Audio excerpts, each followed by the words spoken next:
Libya has never been a simple country for journalists to cover, be they foreigners or Libyans. And now, as the country descends ever deeper into an increasingly internationalized proxy war, there's a virtual media blackout. Bushra Al-Honi says that after the fall of the Gaddafi regime in 2011, Libya enjoyed a brief period of media openness. However, as the armed militias grew in strength, they began threatening journalists, forcing many into exile or to quit their professions entirely. القوات المسلحة في ليبيا على اختلاف في مذاهبها ومشاربها لكل قوة هيمنة على منابر إعلامية معينة، وللأسف هذا جعل من الساحة الإعلامية في ليبيا تضج ومليئة بلغة الكره والتحريض. In 2011, dozens of new newspapers were opened. Now the radio stations have stopped airing any political news and the newspapers have all been closed. Tunisia, like Libya, experienced dramatic political upheaval in 2011. Here the changes to greater press freedom have endured, while Libya has taken a very different path. Things became especially bleak when open conflict broke out in 2014. Libya has become the most dangerous country in the world for media, second only after Syria. Human Rights Watch last week released a report about the climate of impunity. None of the killings of journalists have been investigated. And there's certainly no independent or impartial reporting going on from those areas, and there's very little coming out by way of reports in any case. Some of the groups, particularly some of the Islamist groups in the East, kind of have their own PR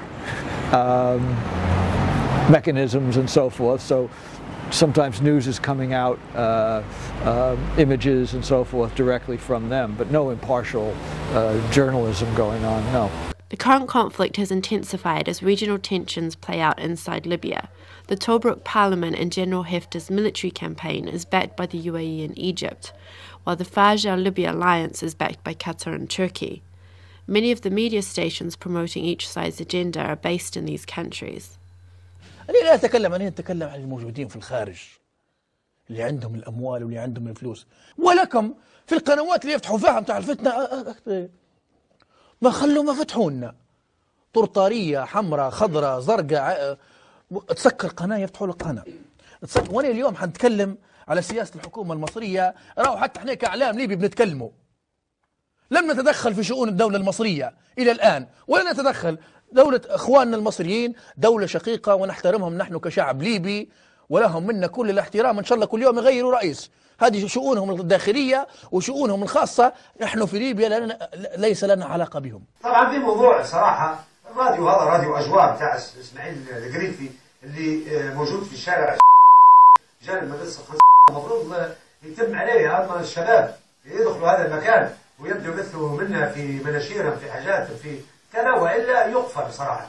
ما زال إسماعيل القريفي قاعد لنا في منغازي، في طبرق وفي المرج وفي البيضة من زمان، من قبل رمضان الشارع هذه الأجهزة. أي أجواء والله. هذه طبعا يدسوا في السم في العسل بكل ما تحمل الكلمة معنى.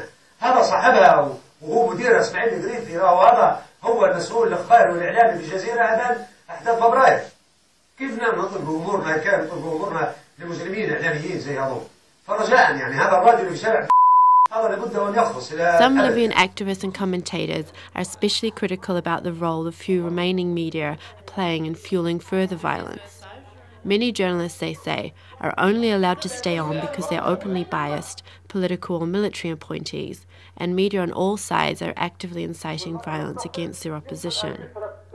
They don't differentiate between hate speech and freedom of expression, and they don't differentiate between investigative journalism and accusation and defamation and libel.